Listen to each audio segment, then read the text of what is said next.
해가 뜨기 전부터 해가 질 때까지 엄마는 늘 가게에 계셨습니다. 집 앞에 있는 작은 슈퍼마켓.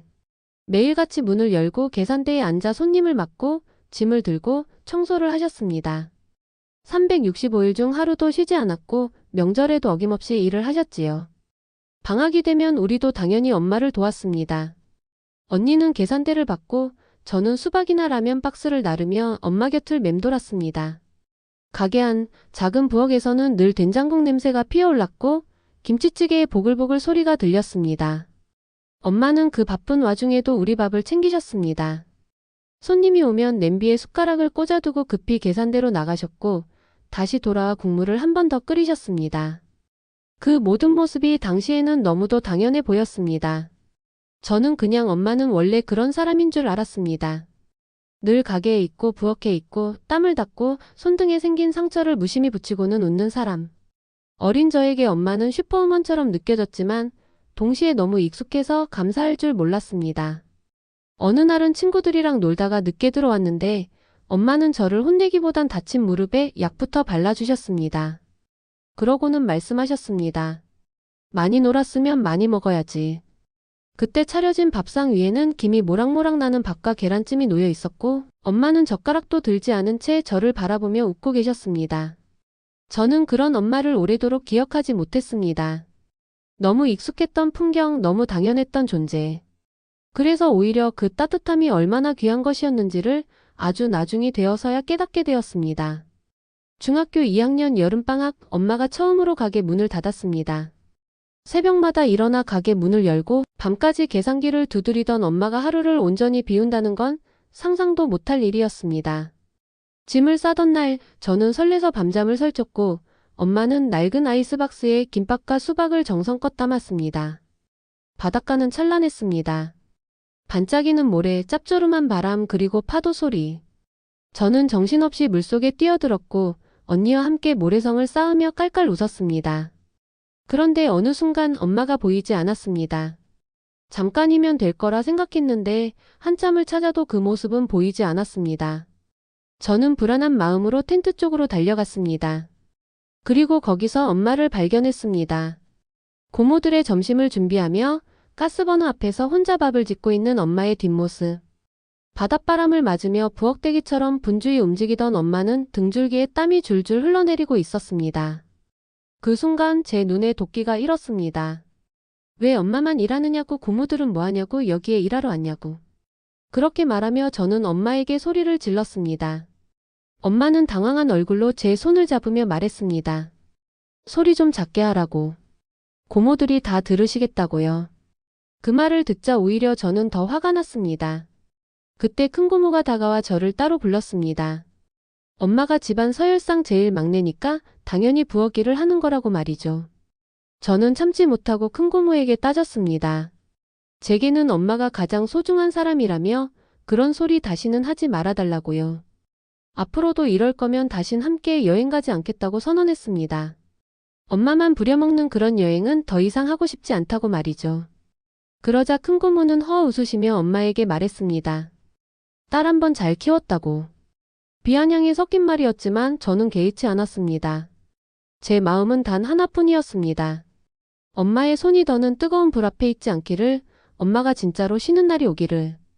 그날 밤 저는 엄마 곁에서 꼭 붙어 잤습니다.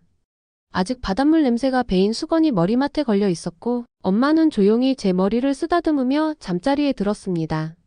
언젠가는 엄마와 꼭 함께 살겠다고, 내가 돈을 벌면 엄마를 모시겠다고 다짐했었습니다. 하지만 현실은 그런 약속을 쉽게 허물어뜨렸습니다. 결혼을 하고 서울로 올라가며 저는 엄마 곁을 떠나게 되었습니다. 그리고 시어머니와 함께 사는 삶이 시작되었습니다. 낯선 집, 낯선 규칙, 낯선 사람. 시집살이는 생각보다 조심스럽고 눈치 보이는 일이 많았습니다. 엄마처럼 부엌에 오래 서 있는 건 이제 내가 되었고 매 끼니 상을 차리고 치우며 시어머니의 취향을 익혀갔습니다. 어쩌면 그 모습은 예전의 엄마와 닮아 있었습니다. 그런데 이상하게도 제 마음 한구석은 늘 공허했습니다. 가끔 가족과 여행을 떠날 때면 엄마 생각이 났습니다. 파도 소리를 들으며 웃던 얼굴, 수박을 썰던 손.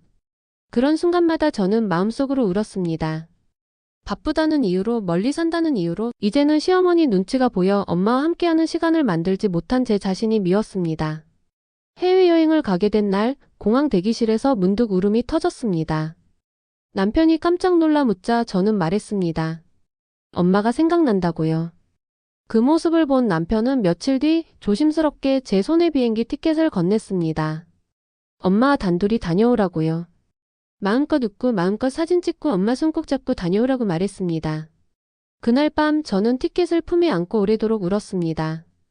다시 엄마와 함께할 수 있는 시간이 생겼다는 사실이 그 무엇보다 기뻤습니다. 비행기 티켓을 손에 쥐고 엄마에게 전화를 걸었을 때 그래, 한번 가보자. 한 번쯤은 딸이랑 여행이란 것도 해봐야지. 그렇게 엄마와 나 둘만의 여행이 시작되었습니다. 목적지는 보홀. 필리핀의 작은 섬, 바다가 아름답고 햇살이 따스한 곳이었습니다. 출발 전날 밤, 엄마는 여행 가방을 싸면서도 믿기지 않는 듯 연신 웃으셨습니다. 그 모습이 어린 아이처럼 순수하고 또 조금은 애처로워 보였습니다. 비행기 안에서 엄마는 창밖만 바라보셨습니다. 처음 타보는 비행기라며 창가에 얼굴을 바짝 붙이셨고 하늘 위로 부드럽게 떠오르는 구름을 보고 감탄을 연발하셨습니다. 그 순간 나는 깨달았습니다. 우리는 한 번도 엄마에게 세상을 보여준 적이 없었다는 것을요. 도착한 보홀은 아름다웠습니다. 바다는 거짓말처럼 맑았고 모래는 부드럽고 따뜻했습니다. 나는 엄마 손을 꼭 붙잡고 이곳저곳을 걸었습니다. 스노클링을 할 때는 엄마가 물속에서 환하게 웃으셨고 해변에서는 파도에 발을 담그며 소녀처럼 깔깔 웃으셨습니다. 나는 그 순간을 모두 사진으로 남겼습니다. 엄마가 웃는 모습, 엄마가 물에 떠 있는 모습, 엄마가 식당에서 밥을 맛있게 드시는 모습, 엄마가 잠들어 있는 모습. 내 핸드폰은 어느새 엄마의 사진으로 가득 찼습니다. 매 순간이 너무 소중해서 어느 하나 놓칠 수 없었습니다. 밤이 되면 엄마와 마주 앉아 조용히 맥주 한 캔을 나눠 마셨습니다. 엄마는 말씀하셨습니다. 살다 보면 말이지 이렇게 잠깐 쉬는 날이 참 귀한 거다. 나는 눈물이 났습니다. 엄마는 쉰 적이 없었으니까요. 그렇게 말하면서도 엄마는 끝까지 나를 챙기셨습니다. 물은 마셨냐, 잠은 잘 잤냐, 다리 아프진 않냐. 엄마는 여행자이기보다 여전히 엄마였습니다.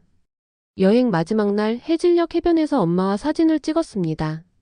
바다를 등지고 선 엄마의 눈가엔 주름이 깊게 팬 대신 햇살이 고운 금빛으로 번지고 있었습니다. 나는 그 사진을 핸드폰 배경화면으로 설정했습니다. 지금도 여전히 엄마는 거기 있습니다. 환하게 웃는 얼굴로 파도 소리를 등에 지고 시어머니가 치매를 앓기 시작했다. 처음엔 단순한 건망증이라 여겼지만 점점 이름을 잊고 방을 헤매고 낮과 밤이 바뀌었다. 남편은 당황했고 나는 조용히 곁을 지켰다. 약을 챙기고 식사를 돕고 밤마다 잠든 모습을 살폈다. 낯설고 버거운 날들도 있었지만 나는 마음을 다잡았다. 언젠가 엄마도 이렇게 아플 수 있을 테니까. 그때 남편이 내 엄마에게도 따뜻한 손을 내밀어 주기를 바랐다. 그래서 더 정성을 다했다. 시어머니의 미간을 펴드리고 물수건으로 손을 닦아드리며 나는 기도하듯 마음을 담았다. 내 손끝에 깃든 이 마음이 훗날 남편의 손끝에도 닿기를. 시어머니가 치매 판정을 받으셨을 때 남편은 깊은 한숨을 쉬었고 나는 조용히 손을 잡아주었습니다.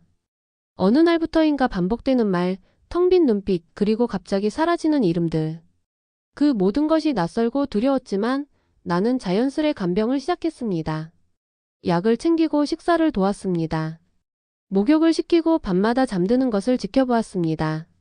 처음엔 멀게만 느껴졌던 시어머니의 손을 잡으며 나는 문득 생각했습니다. 언젠가 우리 엄마도 이렇게 아프게 될까? 그날이 온다면 내 남편은 나처럼 엄마를 사랑해 줄까? 그래서 더 정성을 다했습니다. 내 진심이 남편의 마음에 고이 남아 언젠가 우리 엄마가 아프게 되면 그 사랑으로 되돌아오기를 바랐습니다. 어쩌면 그건 간절한 기도 같았습니다. 내가 시어머니를 대하는 손끝에 엄마의 얼굴이 겹쳐 보였고 그럴수록 나는 더 단단해졌습니다. 시어머니가 내 이름을 잊어버린 날 남편은 조용히 울었습니다. 나는 그 눈물을 닦아주며 말했습니다. 괜찮아, 우리 같이 있잖아. 그 말 속에는 수많은 감정이 숨어 있었습니다. 외로움, 두려움, 그리고 엄마를 향한 마음. 나는 매일 시어머니의 손을 잡으며 생각했습니다. 언젠가 내 엄마의 손도 이렇게 작아지고 힘이 빠질까? 그날이 와도 나는 끝까지 그 손을 잡고 있을 것이다. 그 손이 나를 지켜주었던 것처럼 이제는 내가 지키겠다고 마음속으로 다짐했다. 시어머니가 하늘나라로 떠나고 이제는 정말 엄마와 시간을 보낼 수 있겠구나. 더는 눈치 보지 않고 더는 미루지 않고 엄마랑 맛있는 거 먹고 영화도 보고 공원도 산책하자. 그렇게 다짐했습니다.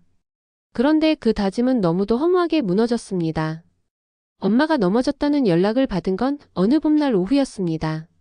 화장실에서 미끄러졌다는 말에 처음엔 단순한 타박상쯤으로 여겼지만 병원에서는 골반골절이라 했습니다. 수술이 필요하다고 회복에는 시간이 걸릴 거라고.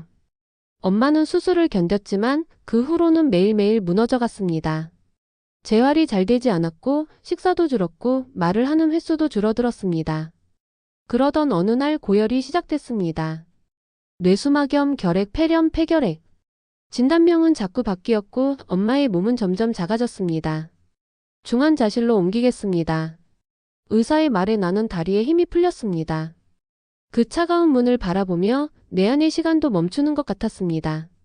엄마는 그 안에서 의식 없이 누워 계셨고 수많은 기계가 엄마의 숨을 대신하고 있었습니다. 엄마의 손을 잡았지만 아무 반응이 없었습니다. 늘 따뜻했던 손, 나를 쓰다듬어 주던 손, 밥을 지으며 뒤적이던 손. 그 손이 차갑고 힘없이 놓여 있었습니다. 그 순간 세상이 무너지는 소리가 들리는 듯 했습니다. 나는 중환자실 앞 의자에 주저앉아 숨죽여 울었습니다. 이제야 엄마랑 시간을 보내려 했는데 왜 하필 지금인지. 미룬 시간들이 주마등처럼 떠올랐습니다. 전화 한 통, 방문 한 번, 짧은 식사 한 끼조차도 아꼈던 날들이 후회로 가슴을 짓눌렀습니다. 엄마는 그 안에서 조용히 싸우고 계셨습니다. 말도 못하고 눈도 못 뜨고 숨조차 쉽지 않은 시간 속에서 나는 매일 병원으로 달려가 엄마의 손을 잡고 말을 걸었습니다. 엄마, 나 왔어요. 오늘은 햇살이 따뜻해. 엄마 기억나? 우리 보울 갔을 때. 작은 귓속말들이 엄마에게 닿기를 바랐습니다. 그러던 어느 날 엄마의 손가락이 미세하게 움직였습니다. 기계는 여전히 무표정한 수치를 띄우고 있었지만 그 작은 움직임 하나에 나는 또 울었습니다. 살아있다는 사실이, 아직 포기하지 않았다는 증거가 그렇게 작고도 강하게 전해졌습니다. 나는 그 순간을 평생 잊지 못할 겁니다. 그 작은 손짓 하나에 내가 살아갈 모든 이유가 담겨 있었으니까요.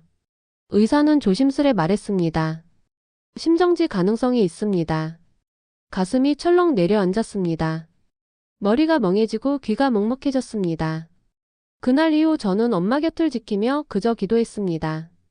기적이라도 아니면 아름다운 이별이라도. 준비할 시간을 달라고, 마음을 추스를 틈이라도 달라고. 엄마의 호흡은 점점 불규칙해졌고 기계의 알람 소리가 더 자주 울렸습니다. 저는 매일 엄마의 손을 잡고 속삭였습니다. 엄마, 나 여기 있어. 걱정 마. 조금만 더 버텨줘. 그러면서도 마음 한편으로는 엄마가 더는 아프지 않게 해달라고 빌었습니다. 눈을 감고 손을 모아 간절히 기도했습니다. 어떤 결말이 오든 후회 없는 사랑으로 보내드릴 수 있게 해달라고. 엄마가 마지막까지 외롭지 않게 해달라고. 시간이 멈춘 듯한 병실 안에서 저는 모든 희망과 두려움, 사랑과 슬픔을 오롯이 엄마의 손에 담아주었습니다. 엄마의 눈빛, 웃음소리, 손의 온기. 병상 위에서도 그녀는 여전히 엄마였습니다. 의식은 오락가락했고 몸은 쇠약했지만 눈이 마주치면 웃으셨고 손을 잡으면 살짝 움켜쥐셨습니다. 그 미세한 반응조차 저는 놓치고 싶지 않았습니다. 엄마의 온기를 느끼는 이 시간이 어쩌면 마지막 일지 모른다고 생각했기 때문입니다. 하루하루가 기적이었습니다. 엄마는 조금씩 의식을 회복하기도 했고 다시 눈을 감고 깊은 잠에 빠지기도 했습니다. 저는 그 시간들 속에서 매일을 엄마와 대화하며 살았습니다. 소리를 내지 못하는 엄마에게 지난 이야기를 들려드렸고 어릴 적 추억을 하나씩 꺼내어 전해드렸습니다. 어느 날은 엄마가 아주 조용히 작게 미소를 지었습니다. 그 순간 눈물이 왈칵 쏟아졌습니다. 말하지 않아도 알 수 있었습니다. 엄마는 제 이야기를 듣고 계셨고 마음으로 답하고 계셨다는 걸요.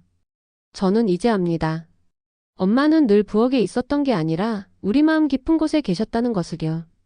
엄마의 삶은 슈퍼마켓과 된장국 냄새로 가득했지만 그 안엔 사랑이 있었고 헌신이 있었고 말없는 기도가 있었습니다. 세상에서 가장 오래된 주방. 그곳에서 가족을 지키며 묵묵히 살아오신 분. 그분이 바로 제 엄마셨습니다. 이야기는 여기서 끝나지 않습니다. 기억은 살아있고 사랑은 여전히 흐릅니다. 저는 오늘도 엄마를 기억하며 그 따뜻했던 손길을 마음에 품고 살아갑니다.